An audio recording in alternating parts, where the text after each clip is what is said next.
네,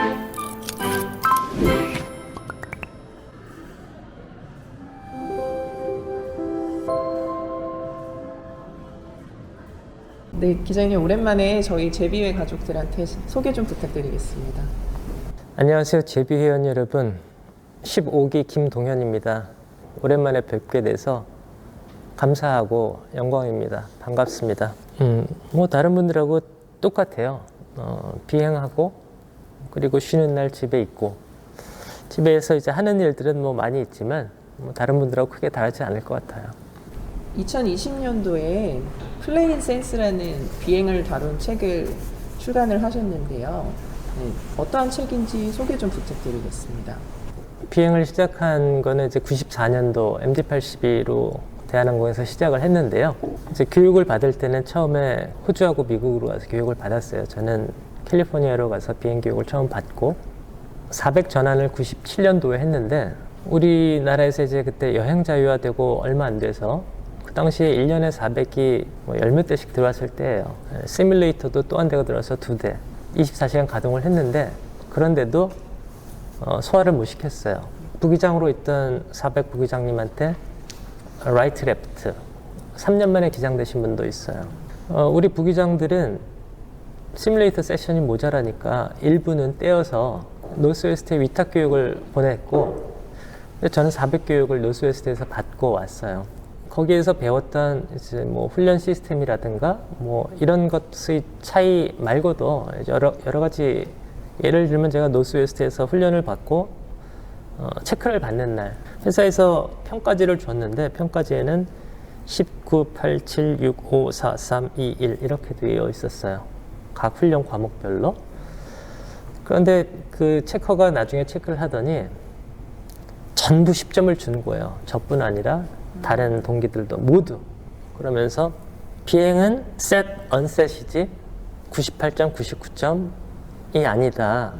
당신이 오늘 한 비행에서 어느 하나라도 예를 들어서 안전하지 않은 액션이 있었으면 당신은 평균이 99점이라도 언셋이다. 그러나 당신이 셋 했다면은 1노트, 2나트를 맞추지 않았어도 안전하게 비행을 세이프티 마진 내에서 정해진 SOP 내에서 했다면 당신은 셋이다. 그래서 우리는 전부 10점을 줄 수밖에 없다.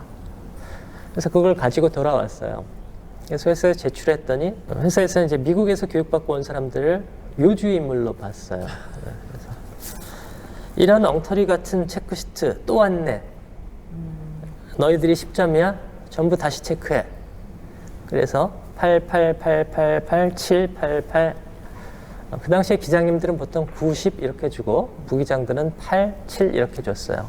평균 너는 80 몇 점 이렇게 나왔던 거예요. 그런데 그게 단순히 점수의 차이가 아니라 개념의 차이가 컸던 거거든요. 아, 저 사람은 정말 귀신같이 비행을 하는데, 그때 정말 안타까운 그 딱 한 번의 실수로, 그렇지만 저 사람이 우리 회사에서 가장 훌륭한 조종사일 거야. 한순간의 실수로 어떤 이벤트가 있었는데 그건 정말 아까운 실수였지, 저분은 99점짜리 조종사야. 컨셉이 다른 거죠. 접근 방식이 다르다 보니까 교육훈련이 전부 그렇게 진행이 되었고, 비행을 마치 평균 우리 점수 내는 것처럼 사지선다형 이렇게 컨셉을 갖다 보니까 안전관리도 그렇게 흘러갔어요. 그러한 갭들이 단순히 우리 대한항공, 나아가서 우리나라 전체의 비행에 대한 인식과 그리고 최소한의 상식, 그리고 안전의식, 그리고 우리가 갖고 있는 것에 큰 갭이 있다고 생각을 하게 되었어요. 그래서 이 책을 쓰게 되었습니다. 그래서 제목이 플레인 센스고요.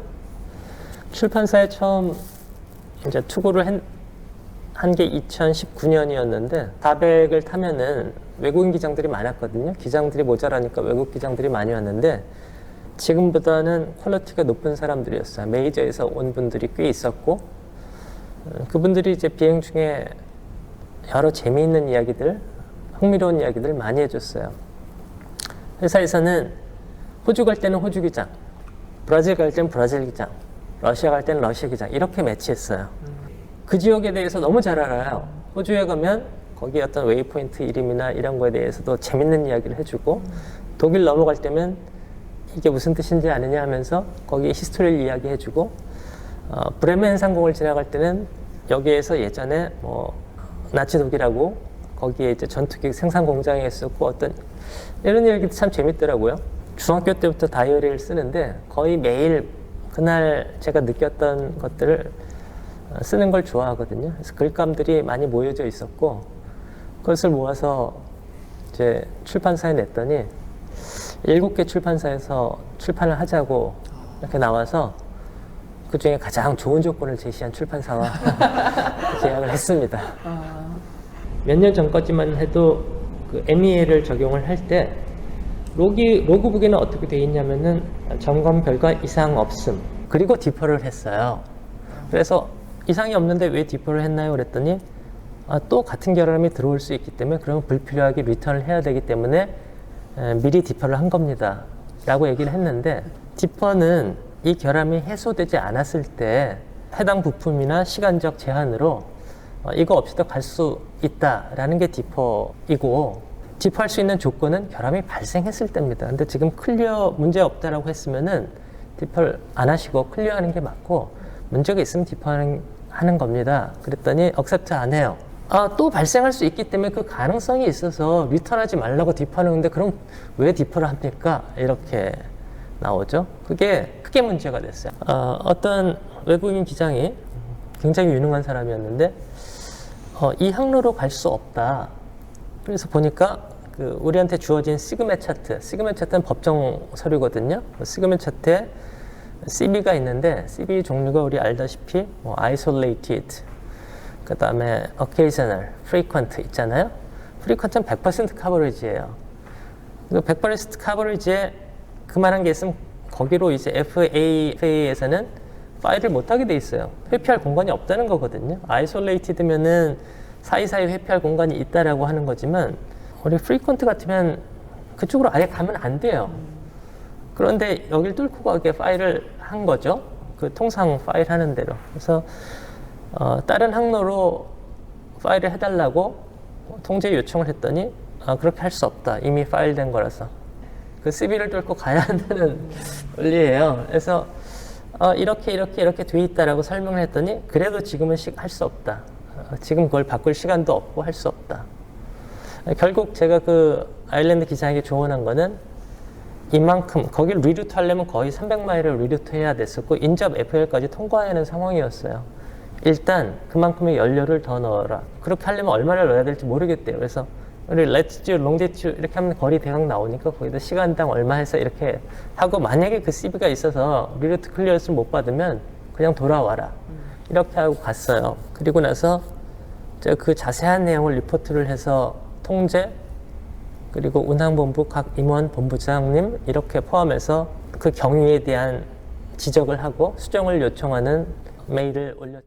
인천공항에서 제가 리턴한 경우가 한 번 있었어요. 후쿠오카를 가는 비행이었는데 이륙하자마자 랜딩 기어가 안 올라가서 17분 만에 이제 돌아 내렸는데 그걸 가지고 객실 승무원 한 분이 어떤 승객이 기장님 나오고 꼭 뵈야 되겠다고 안 내린다고 그렇게 했어요. 제가 그래서 얘기를 했어요. 게이트 앞에 비행기에서 일단 내리면은 제가 가서 말씀을 듣겠는데 기내에서 하기 불능하면은 이거는 반드시 보고해야 되는 사항이고 그 승객분이 조사도 받아야 되고 후속 처리가 있을 수 있다. 그렇게 설명드려라.